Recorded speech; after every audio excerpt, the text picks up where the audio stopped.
Penicillin প্রথম যেটা হবে সেটা হচ্ছে হাইপার সেনসিটিভিটি রিঅ্যাকশন। আমি এটা বলছিলাম হাইপার সেনসিটিভিটি রিঅ্যাকশন এর কথা বলছিলেন আর আদার্স অ্যাডভার্স ইফেক্ট বলছিলেন ডায়রিয়া নেফ্রাইটিস। ডায়রিয়া। আচ্ছা, তো এইটা হাইপার সেনসিটিভিটি মানে টাইপ 1 যেটা hypersensitivity anaphylactic shock. Hypersensitivity reaction is the most common drug reaction of penicillin. Incidence varies from 0.7% to 10%. 0.7 থেকে 10% পর্যন্ত এটা ইনসিডেন্স হয়। আর seen in hypersensitivity reaction is seen in 10% of cases and anaphylactic reaction is seen in 0.05 of recipients. মানে anaphylactic রিঅ্যাকশনটা আবার 0.05% এটার ইয়ে। Hyper sensitivity হবে 0.7 to 10%। হ্যাঁ 0.7 to 10% এটা যেটা ইয়ে এই 10% in 10% of cases hypersensitivity reactionটা দেখা যায়। আর anaphylactic reaction is seen in 0.05% of recipient। যতজন নেয় তার মধ্যে 100% এর মধ্যে 0.05% অ্যানাফাইলেকটিক শক হওয়ার চান্সটা থাকে আর কি। আচ্ছা 0.05%। আর এটা সবচেয়ে কম আর কি। হাইপারসেনসিটিভিটি কি এমনি হইতে পারে ম্যানিফেস্টেশনের মধ্যে হচ্ছে ম্যাকুলোপ্যাপুলার র‍্যাশ হইতে পারে, আর্টিকেরিয়া হইতে পারে, ফিভার হইতে পারে। অ্যানাফাইলেকটিক শকে তো তোমরা জানোই ব্রঙ্কোস্পাজম ইয়ে হয়, তোমার ব্রঙ্কোস্পাজম হয় আর ব্লাড প্রেশার। হ্যাঁ এইটা।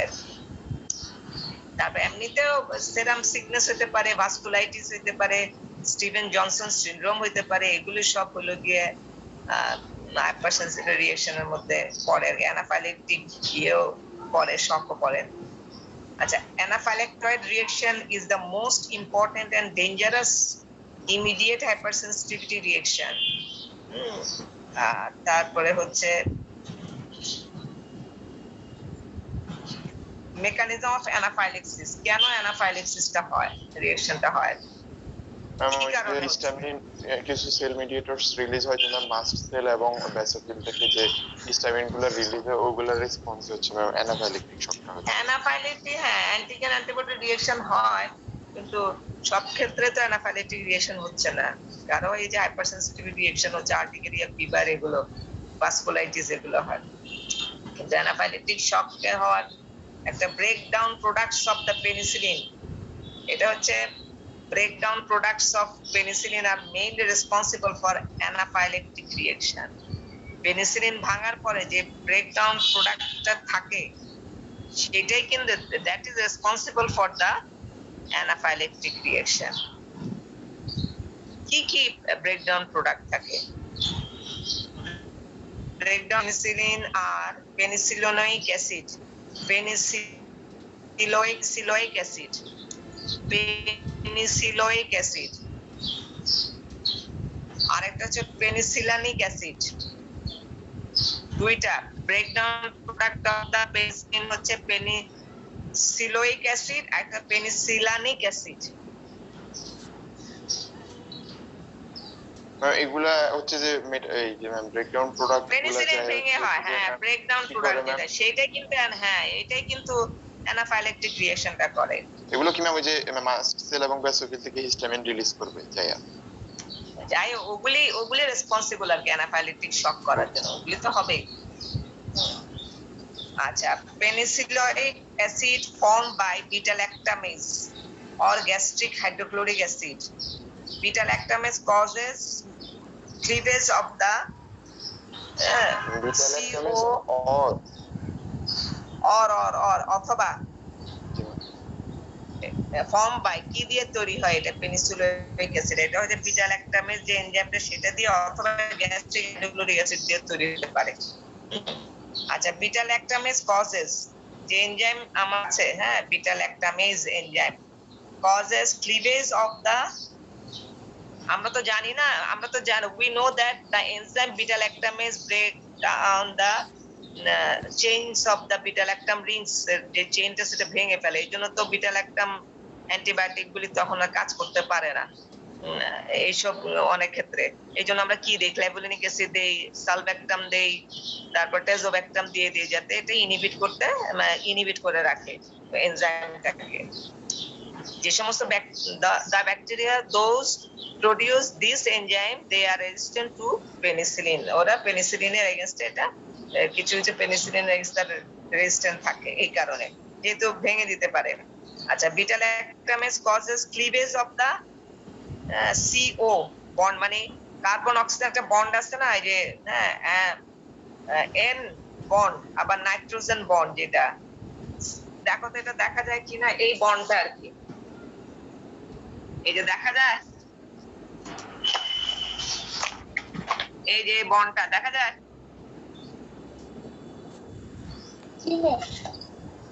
হ্যাঁ,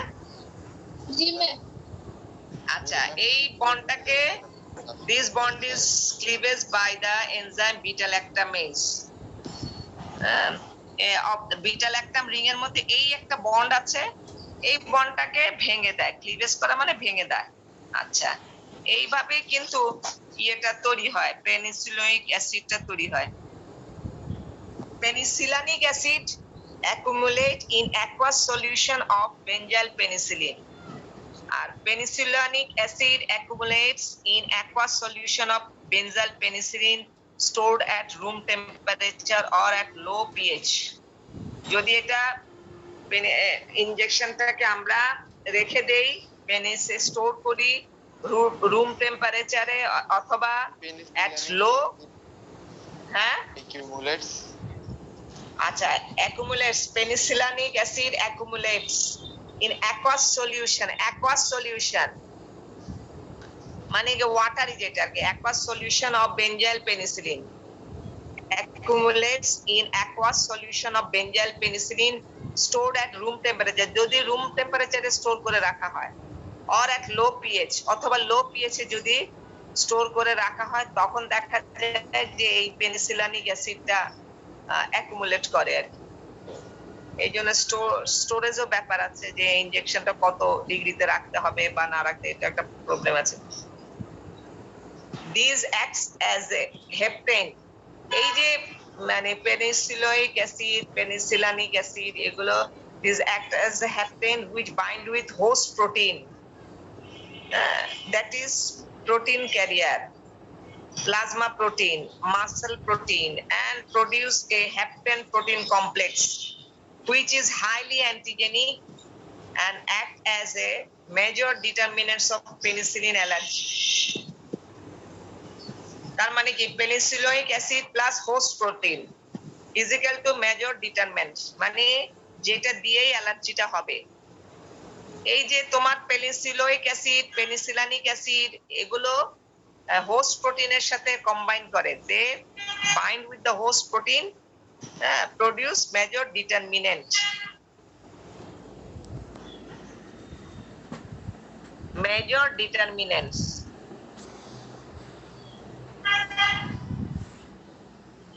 তাহলে এইটাই আর কি, যেটা that act as a major determinants of penicillin allergy. এই দুইটা মানে পেনিসিলিক অ্যাসিড আর হোস্ট প্রোটিন মিলে একটা কমপ্লেক্স তৈরি করে, যেটা সেটাকে বলা হয় মেজর ডিটারমিনেন্টস, যেটাই responsible for the allergic reaction. হ্যাঁ, আচ্ছা, মাইনর ডিটারমিনেন্টস হচ্ছে আর other breakdown products which also act as hapten. কতগুলো আছে মাইনর ডিটারমিনেন্টস, যেমন হচ্ছে বেনজাইল পেনিসিলিন ইটসেলফ নিজেই, সোডিয়াম বেনজাইল পেনিসিলয়েড, এটা তোমার, এগুলো হচ্ছে মাইনর ডিটারমিনেন্টস। পেনিসিলিন নিজেই, বেনজাইল পেনিসিলিন নিজেই কিন্তু একটা মাইনর ডিটারমিনেন্ট, সেই যথেষ্ট অ্যালার্জি করার জন্য। আরেকটা হচ্ছে গিয়ে সোডিয়াম বেনজাইল পেনিসিলয়েড, সোডিয়াম বেনজাইল পেনিসিলয়েড, এগুলো হচ্ছে মাইনর ডিটারমিনেন্টস।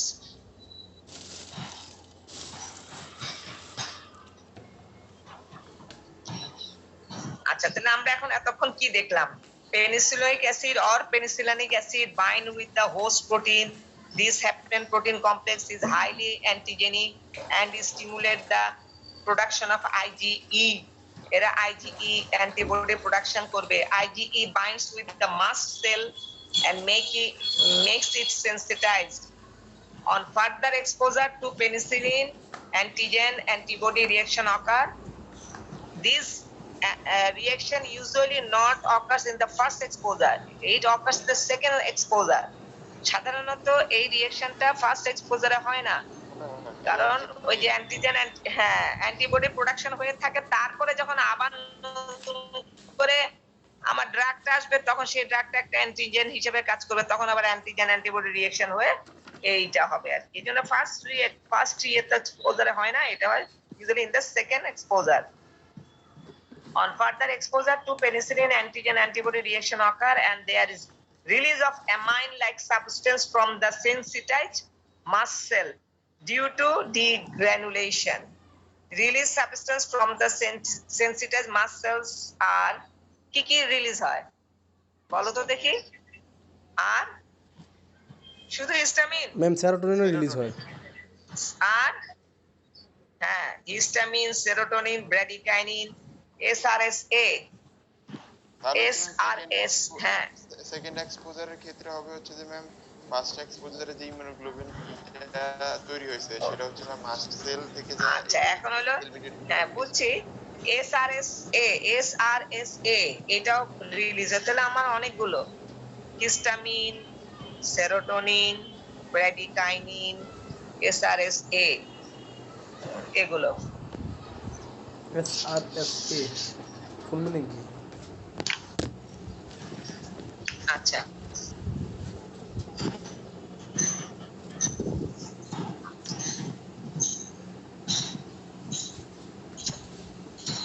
এগুলো হচ্ছে রিলিজ যে হবে এন্ড প্রোডিউস অ্যানাফাইলেটিক, এগুলি তৈরি হয় যখন রিলিজ হবে তখন অ্যানাফাইলেটিক রিঅ্যাকশনটা হবে।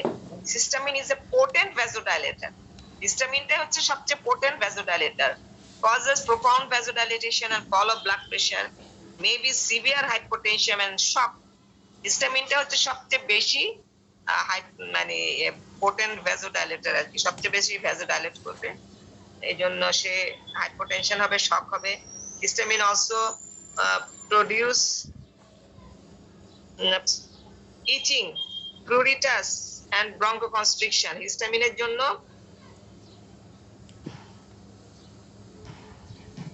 ইচিং হবে, প্রুরিটাস হবে, ব্রঙ্কোকনস্ট্রিকশন হবে এন্ড ল্যারিঞ্জিয়াল স্ট্রাইডর হবে। ল্যারিঞ্জিয়াল স্ট্রাইডর মানে ল্যারিংস এর মধ্যে ইডিমা হয়ে তো একেবারে বন্ধ হয়ে যেতে পারে, এয়ারওয়ে অবস্ট্রাকশন হয়ে যেতে পারে। তাহলে আমরা কি দেখি? Histamine does bronchoconstriction and laryngeal stridor. What are the manifestations of the anaphylactic reaction?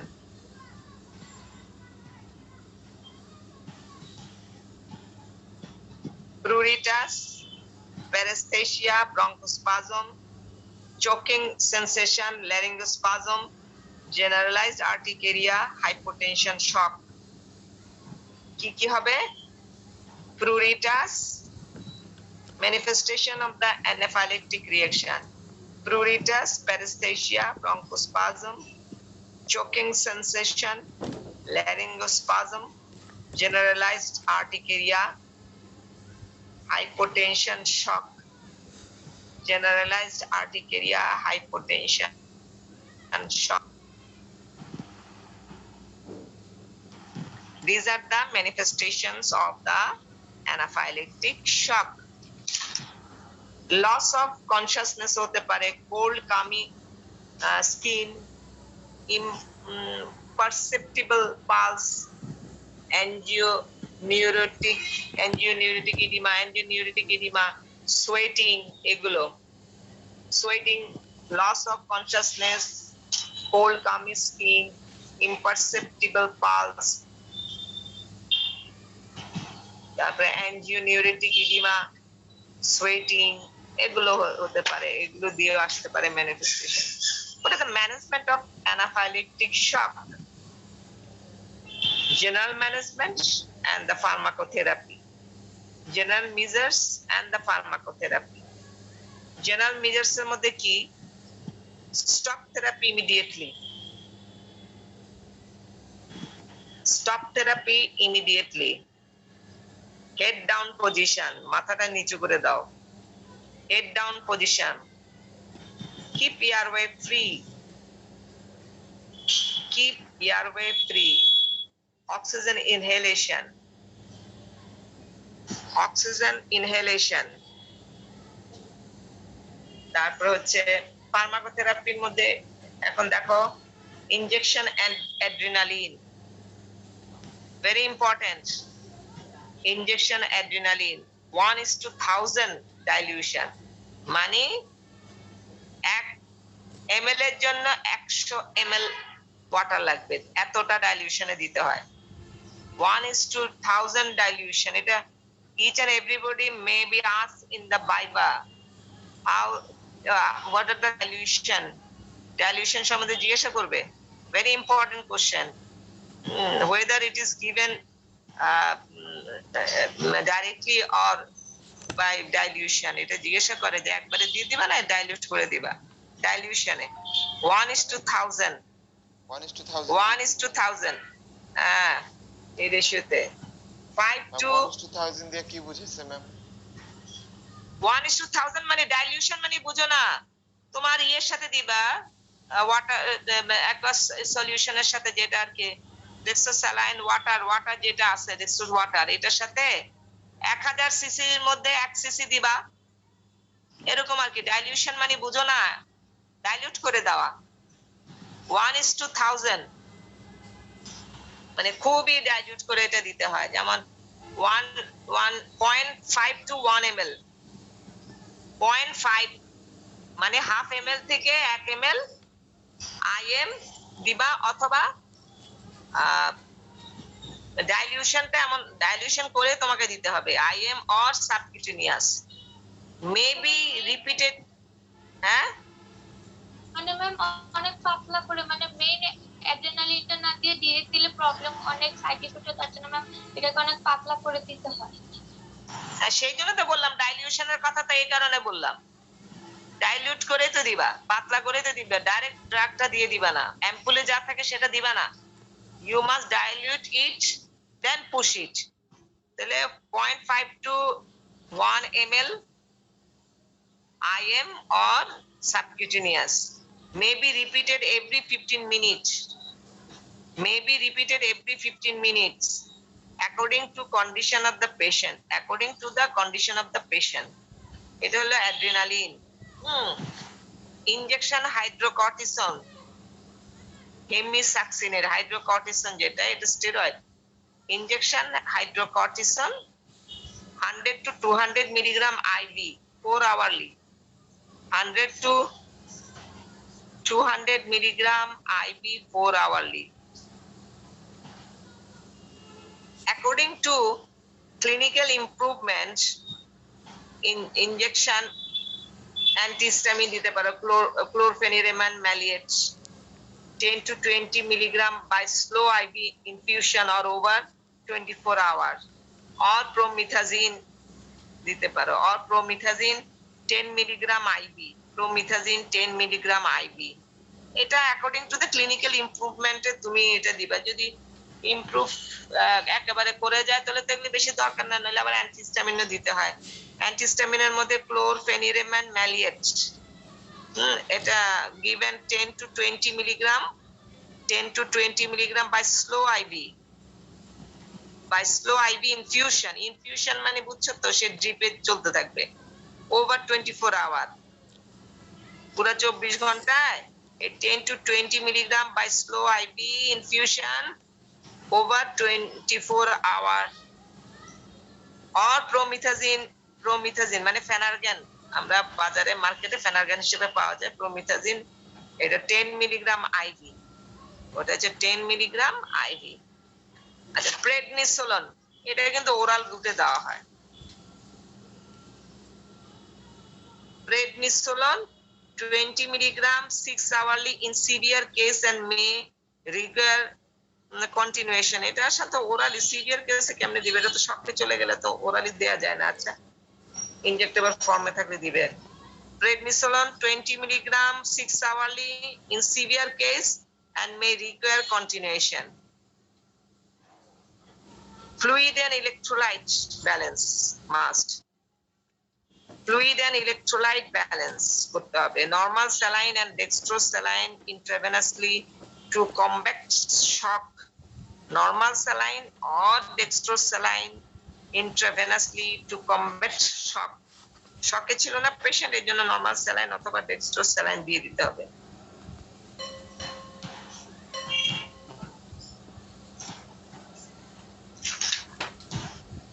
এই তো গেল।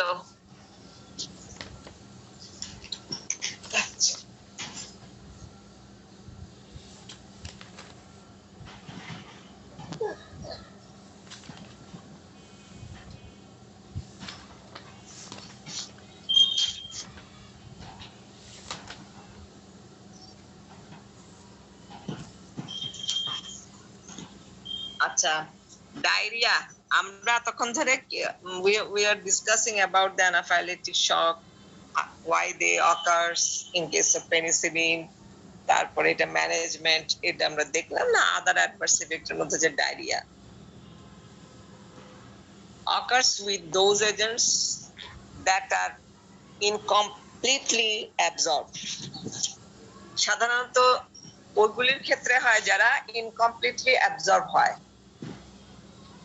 It is common with broad spectrum penicillin, that is এই ডায়রিয়াটা কমন কাদের ক্ষেত্রে, এটা কিন্তু জিজ্ঞাসা করা হয়। Common with broad spectrum and penicillin such as ampicillin.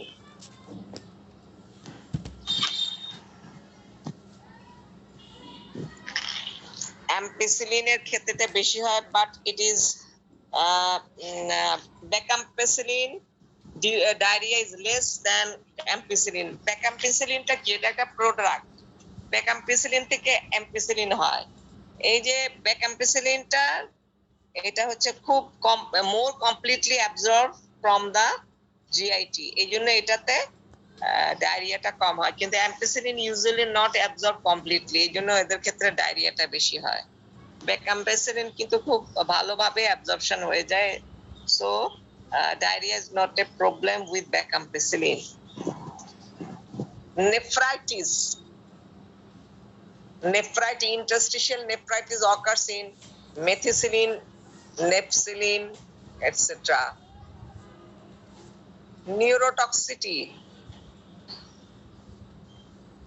Neurotoxicity কখন হতে পারে বেশি? Penicillin if injected intrathecally, যদি পেনিসিলিনকে ইন্ট্রাথেকালি দেয়া হয়, intrathecally, if penicillin is injected intrathecally may provoke seizure, especially in epileptic patient. কোন এপিলেপটিক পেশেন্টকে যদি ইন্ট্রাথেকালি পেনিসিলিন ইনজেকশন দেয়া হয়, তাদের ক্ষেত্রে দেখা যায় যে তোমার এই যে নিউরোটক্সিটি হতে পারে, যেমন সিজার হতে পারে, এগুলো হতে পারে। Platelet dysfunction occurs usually in case of anti-pseudomonal penicillin, that is ticarcillin, carbenicillin. এটা কাদের ক্ষেত্রে হয়? অ্যান্টিপ্লেটেলেট, মানে প্লেটেলেট ডিসফাংশনটা কাদের ক্ষেত্রে হয়? অ্যান্টি-সিউডোমোনাল পেনিসিলিন কতগুলো আছে, যেমন হচ্ছে টিকারসিলিন, কার্বেনিসিলিন, এদের ক্ষেত্রে। অ্যান্টি সিউডোমোনাল পেনিসিলিনের ক্ষেত্রে তোমার এই নিউরোটক্সিটি ইজ কমন। আচ্ছা, sorry, platelet dysfunction is common in case of anti-pseudomonal, এটা ওদের বেলায় বেশি হয়, such as ticarcillin, carbenicillin। R cation toxicity,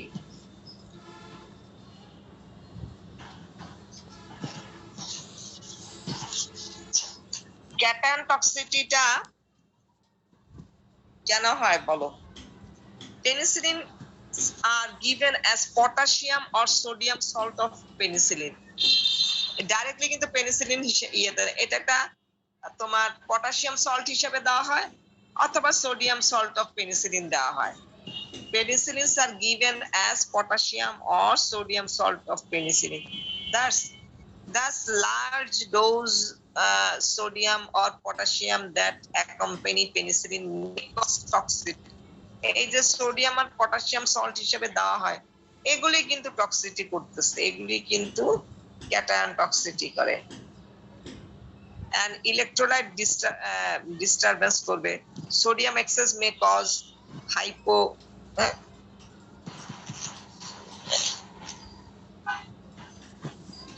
hypokalemia occur due to excess শুনো, এই sodium excess may cause hypokalemia। কিভাবে করে বলো তো দেখি।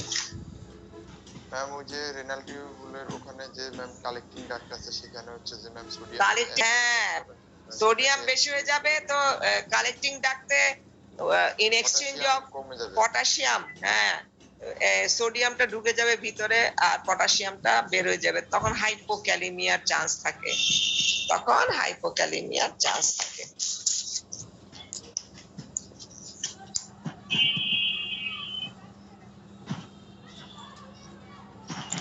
This can be avoided by using potent antibiotic which need lower doses of drug, and thus chance of accompanying cation absorption is less. When high doses of potassium salt of aqueous penicillin G is administered, then accompanying potassium load may be risk in a patient with renal insufficiency. যদি পেনিসিলিনের সাথে potassium salt দেওয়া হয়, তাদের ক্ষেত্রে কিন্তু মানে কি হবে, পটাশিয়াম লোডটা খুব রিস্কি হয়ে যাবে in person with renal insufficiency. কিন্তু পটাশিয়াম লোডটা খুব খারাপ দিবে, এফেক্ট করবে, এটা হতে পারে। আচ্ছা, আরেকটা এতক্ষণ গেলাম ক্যাটায়ন টক্সিসিটি, এখন আছে vasculitis. Usually thrombophlebitis due to direct irritation to the blood vessel. Usually thrombophlebitis due to direct irritation to the blood vessel. Usually thrombophlebitis due to direct irritation to the blood vessel.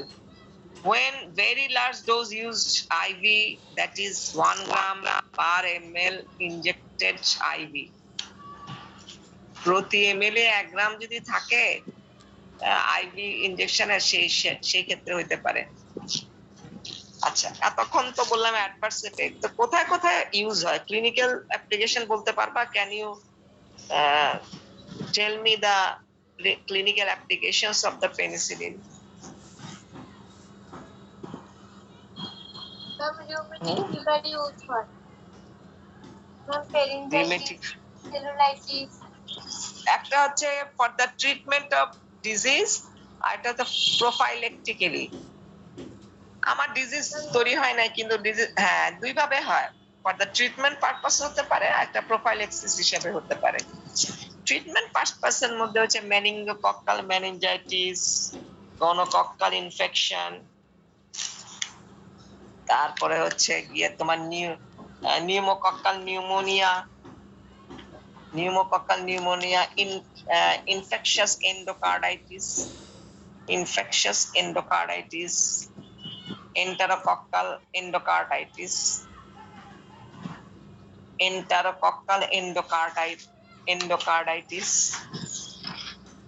Brain abscess, syphilis, gonorrhoea, এগুলি তো আছে।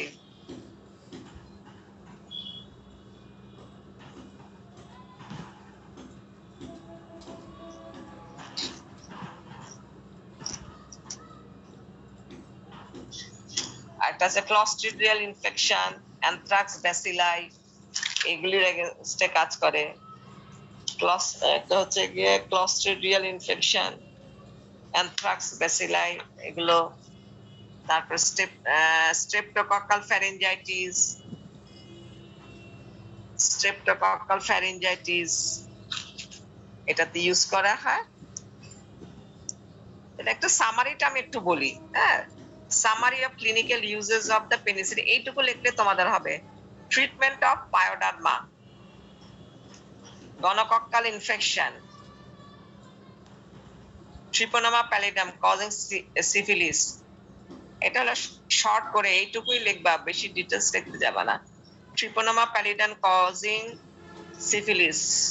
4 number Bacillus anthracis causing anthrax. Bacillus anthracis causing anthrax. Listeria monocytogen causing listeriosis.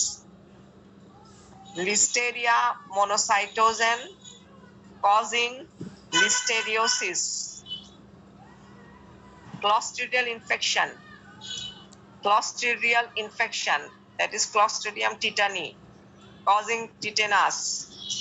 Clostridial infection, such as Clostridium tetani, causing tetanus. Number 7, gas gangrene caused by Clostridium perfringens. Gas gangrene caused by Clostridium perfringens. Corynebacterium diphtheria. Corynebacterium diphtheria, to eradicate carrier state of nasopharynx. Corynebacterium diphtheria to eradicate carrier state of nasopharynx. Against recurrence of rheumatic fever. Against recurrence of rheumatic fever. Prophylaxis against streptococci. Prophylaxis use হচ্ছে against streptococci. আচ্ছা, prophylactic uses of penicillin কোথায় কোথায় হতে পারে? Against streptococci, coccal infection, that is Streptococcus pyogenes or phenoxymethyl pyogenes, এটাতে use করা হয়, sorry.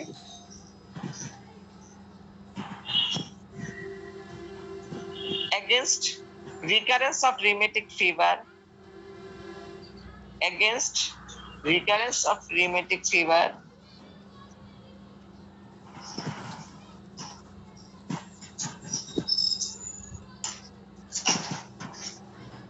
এটা গেল against recurrence of rheumatic fever. Prophylaxis against syphilis. Prophylaxis against syphilis. Surgery in valvular heart disease. Surgery in valvular heart disease.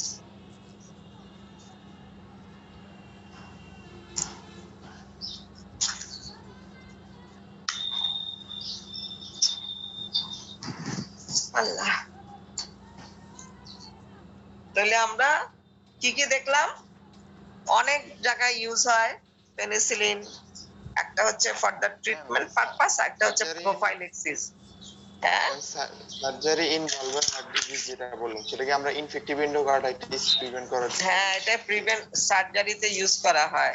যেটা এর আগে surgery infective endocarditis এ যদি আমরা সার্জারি করা লাগে ভালভুলার হার্ট ডিজিজ, তখনও তো দিব, এর আগেও তো দিই।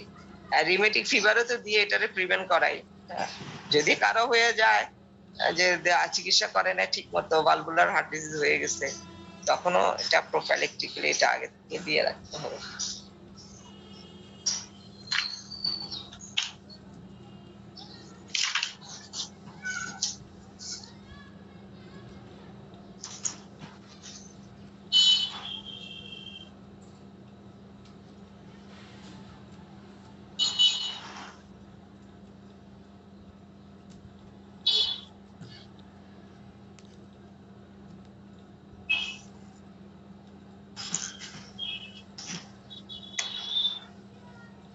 আচ্ছা, একটা কোশ্চেন আসতে পারে, ক্যাটাগরাইজ পেনিসিলিন অল্টারনেটিভ ড্রাগ। পেনিসিলিনের অল্টারনেটিভ ড্রাগ কোনটা তুমি দিতে পারো? ধরো তোমার if there is history of anaphylaxis or history of hypersensitivity, patient যদি তোমাকে এসে বললো যে এটাতে আমার হাইপারসেন্সিটিভ রিঅ্যাকশন আছে, বা তখন তো তুমি চিন্তা করবা যে এই ক্ষেত্রে আমি কোনটা অল্টারনেটিভ দিতে পারি। এটা তোমাকে জেনে রাখতে হবে, জেনে রাখতে হবে।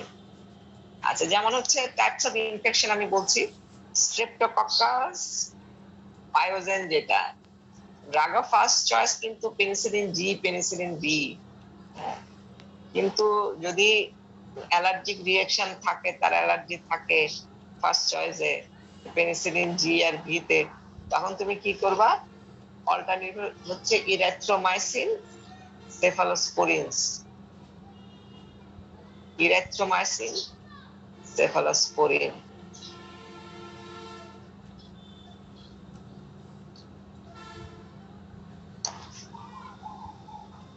Number 2, streptococcus ভিরিডেন্স।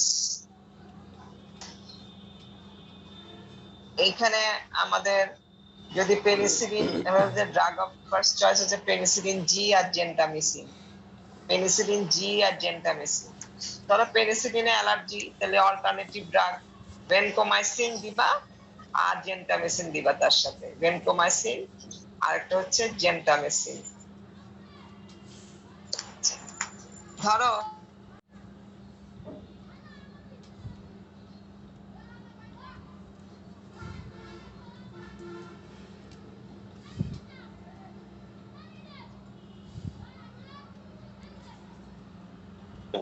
হ্যাঁ, তারপরে স্ট্রেপ্টোকক্কাস নিউমোনিতে হচ্ছে drug of choice penicillin G, আর অল্টারনেটিভ হচ্ছে সেফট্রাকজন। অল্টারনেটিভ হচ্ছে সেফট্রাকজন।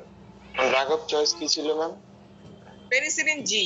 এগুলো তো সব পেনিসিলিনের অল্টারনেটিভ বলতেছি। যদি তোমার ধরো পেনিসিলিনের ইয়ে থাকে, অ্যালার্জিক রিঅ্যাকশন থাকে, হিস্ট্রি নিয়ে দেখছো, তাহলে তুমি কোনটা দিবা? তোমাকে তো চিকিৎসা করতে হবে, তখন সেফট্রাকজন। স্ট্রেপ্টোকক্কাস নিউমোনিতে ম্যাম মানুষ তো ম্যাম দেখি যে অনেকে যে ম্যাম ফার্মেসি থেকে ওষুধ কিনে আনে, ধরেই ম্যাম সেফটি দিয়ে শুরু করে দেয়। হ্যাঁ, সব এত কিছুর বালাই নাই। পচায় ফেলাইছে। আচ্ছা, ড্রাগ অফ ফার্স্ট চয়েস কিন্তু পেনিসিলিন জি, এই স্ট্রেপ্টোকক্কাস নিউমোনিতে। আচ্ছা, গনোকক্কাসে, গনোকক্কাসে হচ্ছে benzyl penicillin drug of choice, first choice. আর যদি ইয়ে থাকে, হাইপারসেনসিটিভিটি থাকে, অ্যালার্জিক রিঅ্যাকশন থাকে, তাহলে ড্রাগ অফ অল্টারনেটিভ চয়েস হচ্ছে অ্যাজিথ্রোমাইসিন। অ্যাজিথ্রোমাইসিন।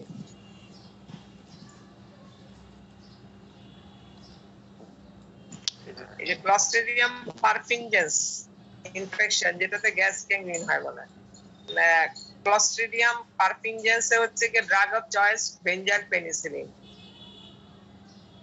ফার্স্ট চয়েস হচ্ছে বেনজাইল পেনিসিলিন। আর ড্রাগ অফ অল্টারনেটিভ যেটা চয়েস, সেটা হচ্ছে ক্লিন্ডামাইসিন। ক্লিন্ডামাইসিন।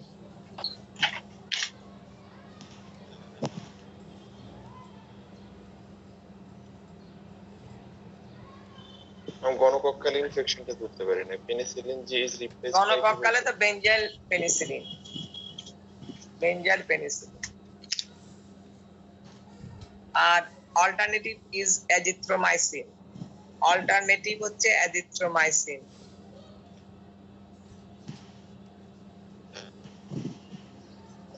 আর স্টেফাইলোকক্কাস অরিয়াস, যেটা পেনিসিলিনেজ রেজিস্ট্যান্ট পেনিসিলিন, যেটা মানে দিয়ে চিকিৎসা হয় আর কি।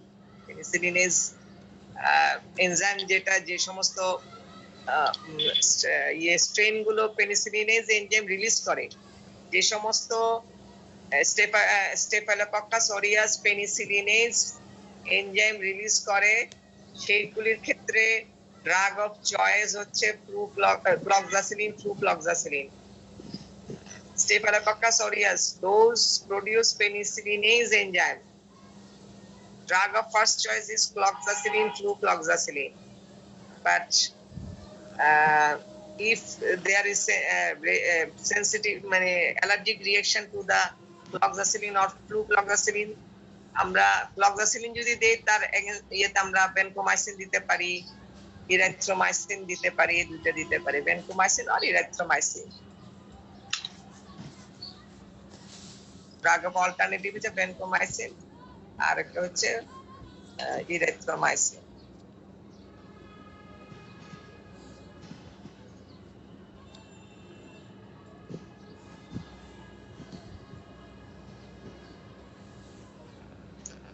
এখন পেনিসিলিন রেজিস্ট্যান্স টু পেনিসিলিন কি কারণে রেজিস্ট্যান্স হয় পেনিসিলিনের এগেইনস্টে? চারটা ছোট ছোট পয়েন্ট মনে রাখবা। একটা তো inactivation of antibiotic by beta lactamase, inactivation of the antibiotic by beta lactamase enzyme, modification of target penicillin binding protein যেটা টার্গেটস যেটা কোরিন প্রোটিন। হ্যাঁ, তারপর হচ্ছে কি modification of target protein binding protein যেটা, আরেকটা হচ্ছে impaired penetration of drug to target, impaired penetration of drug to target penicillin binding protein, এটা যেতেই পারছে না। হ্যাঁ, 4 নাম্বার হচ্ছে অ্যান্টিবায়োটিক ইফ্লাক্স, ঠিকই ঢুকতে পারলো কিন্তু তাড়াতাড়ি বের করে দিল, অ্যান্টিবায়োটিক ইফ্লাক্স। এই কয়টা কারণে সাধারণত পেনিসিলিনের রেজিস্ট্যান্সটা হয়।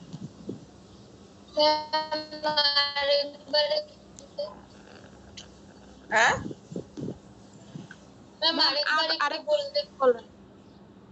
এটা ছোট্ট করে ব্রিফ করলাম। Inactivation of antibiotic by beta lactamase enzyme দিয়ে ইনঅ্যাক্টিভেশন হয়ে গেলে তাহলে এটা একটা রেজিস্ট্যান্স ব্যাপার। Modification of target penicillin binding protein, ও নিজে যদি মানে যেরকম শেপে থাকার কথা না হয় চাট করে নিজের ইয়েটা মডিফাই করে ফেলে, যে করোনা ভাইরাসের মতো কতবার মিউটেশন হয় আর এটা আর কি এরকম চেঞ্জ করে ফেলতে পারে নিজের চেহারাটাকে এই পেনিসিলিন বাইন্ডিং প্রোটিন, যার জন্য পেনিসিলিন গিয়েও তারা চিনবেও না, অ্যাটাচ হতে পারবে না, তখন পেনিসিলিনের অ্যাকশনও হবে না। তারপর হচ্ছে impaired penetration of drug, impaired penetration of the drug to target penicillin binding protein, মানে ভিতরে ঢুকতে পারতেছে না, টার্গেট প্রোটিনের সাথে যে অ্যাটাচ হওয়ার সম্ভাবনাই নাই, পেনিট্রেশনই করতে পারতেছে না। আরেকটা হচ্ছে কি অ্যান্টিবায়োটিক ইফ্লাক্স, ঢুকলো ঠিকই কিন্তু বের করে দিল, এমন একটা যন্ত্র সে আবিষ্কার করে ফেললো যে আরে পেনিসিলিনে আসুক আমি ধাক্কা মেরে বের করে দিব, পেনিসিলিনে বের করে দেওয়া তার ক্ষমতা তৈরি হয়ে গেল। এই আর ওটা সময়ে তো ওরকম নাই। পেনিসিলিন কিন্তু ভেরি ইম্পর্টেন্ট চ্যাপ্টার। পেনিসিলিন নিলে ভালো হবে। হ্যাঁ, নিতেছি। এরপর তো সেফালোস্পোরিন, পেনিসিলিন কিন্তু সোর্স ভেরি ইম্পর্টেন্ট, জিজ্ঞাসা করে পেনিসিলিনের সোর্স। ম্যাম পেনিসিলিনের সাথে অন্য ড্রাগগুলোর কম্বিনেশন দিলে কি হবে একটু পড়াই দিবেন বলছিলেন। হ্যাঁ হ্যাঁ, এটা পড়াই দিব। পেনিসিলিনের অ্যাম্পিসিলিনের সাথে কি দেয়, তারপরে ক্ল্যাভোলিনিক অ্যাসিড দিবে, তারপরে হচ্ছে গিয়ে অ্যামোক্সাসিলিনের সাথে কি দেয়, সালভেক্টাম দেয়, তারপরে ট্রিকারসিলিনের সাথে টেজোবেক্টাম দেয়। কেন দেয় অ্যাম্পিসিলিনের সাথে, কেন বিটা ল্যাকটামেজ যে রিংটা আছে ম্যাম সেটা এগুলো শুনো, ক্ল্যাভোলিনিক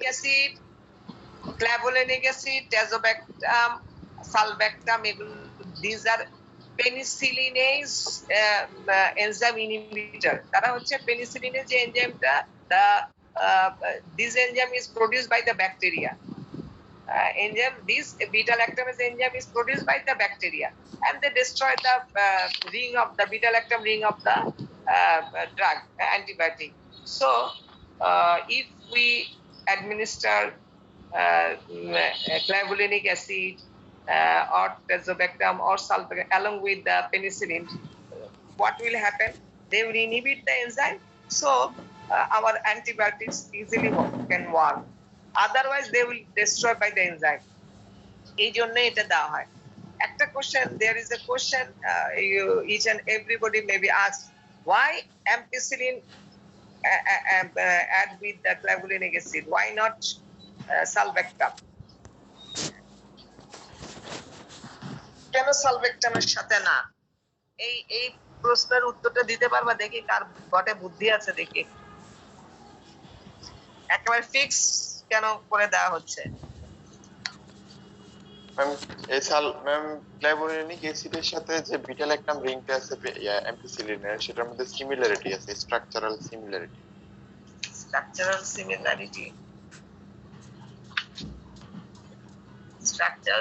এটা হচ্ছে ফার্মাকোকাইনেটিক সিমিলারিটি। সরি অ্যামোক্সিসিলিনের সাথে ক্ল্যাভুলিন এসি আর অ্যাম্পিসিলিনের সাথে সালভেক্টাম দেওয়া হয়। এখন আমরা কিন্তু অ্যামোক্সিসিলিনের সাথে সালভেক্টাম দিব না আর অ্যাম্পিসিলিনের সাথে ক্ল্যাভুলিনিক অ্যাসিড দিব না, because of their same pharmacokinetic property. ধরো আমি if we administer amoxicillin with salvectam, তাহলে amoxicillin যদি if amoxicillin rapidly absorb then the salvectam, তখন কি হবে? সে চলে যাবে আগে, বুঝছো? এই জন্য হচ্ছে গিয়ে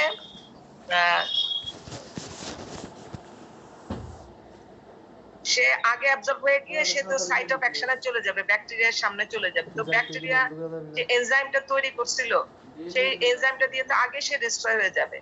আমার সালভেক্টাম যদি পরে যায় কোনো কাজ হবে? বলো তোমরা। সেম ফার্মাকো সেম, এটা হচ্ছে বায়ো ইকুইভ্যালেন্সের একটা উদাহরণ।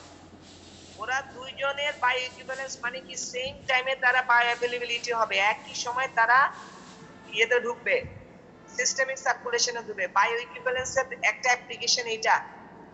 সেম ফার্মাকোকাইনেটিক প্রপার্টি থাকতে হবে দুইটারই, কারণ একটা আগে যাবে আরেকটা পরে যাবে তো কোনো লাভ নেই। এখন ধরো অ্যামোক্সিসিলিন চলে গেল, ক্ল্যাভুলিনিক অ্যাসিড যেতে পারলো না, লাভ হবে? না ম্যাম। তাহলে ওটা তো আগে ডিস্ট্রয় হয়ে যাবে, পৌঁছে যাবে। এখন আমার কি করতে হবে? সেম টাইমে যাওয়া লাগবে দোনোটাকে, ক্ল্যাভুলিনিক অ্যাসিডেরও যাওয়া লাগবে, অ্যামোক্সিসিলিনেরও যাওয়া লাগবে। হ্যাঁ, এই দুইটা একই সময় দে আর বায়ো ইকুইভ্যালেন্স। বায়ো ইকুইভ্যালেন্স তার মানে কি বায়ো অ্যাভেলেবিলিটি সেম টাইমে সেম রেটে সেম ইয়েতে হবে। তাহলে দোনোটা গেলে পরে ক্ল্যাভুলিনিক অ্যাসিড করবে সাতটার সাথে এনজাইমের সাথে বাইন্ড করে এনজাইমকে ইনঅ্যাক্টিভ করে দিবে। তা আমার অ্যামোক্সিসিলিন তো ঠিকমতো কাজ করতে পারবে। ইফ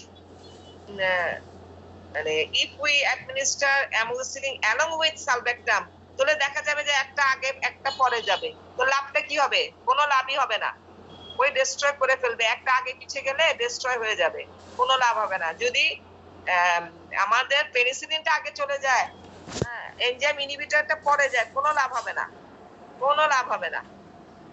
এই জন্য সেম ফার্মাকোকাইনেটিক প্রপার্টি অথবা সেম বায়ো ইকুইভ্যালেন্স দেখে কিন্তু এদের সাথে ফিক্সড একটা অ্যাড করা হয়। হ্যাঁ, যেমন হচ্ছে amoxicillin with clavulanic acid, ampicillin with sulbactam, ticarcillin with clavulanic acid, piperacillin with tazobactam. এগুলো এটা ভেরি ইম্পর্টেন্ট। জিজ্ঞাসা করবে হোয়াই দে আর, পরীক্ষায় অস্তিত্ব আসে কেন ক্ল্যাভুলিনিক অ্যাসিড অ্যামোক্সিসিলিনের সাথে মিশানো হয়, অ্যাড করা হয়। বলবা যে clavulinic acid is the enzyme inhibitor, they inactivate the beta lactamase enzyme, so amoxicillin can easily act on the bacteria. Otherwise they are destroyed by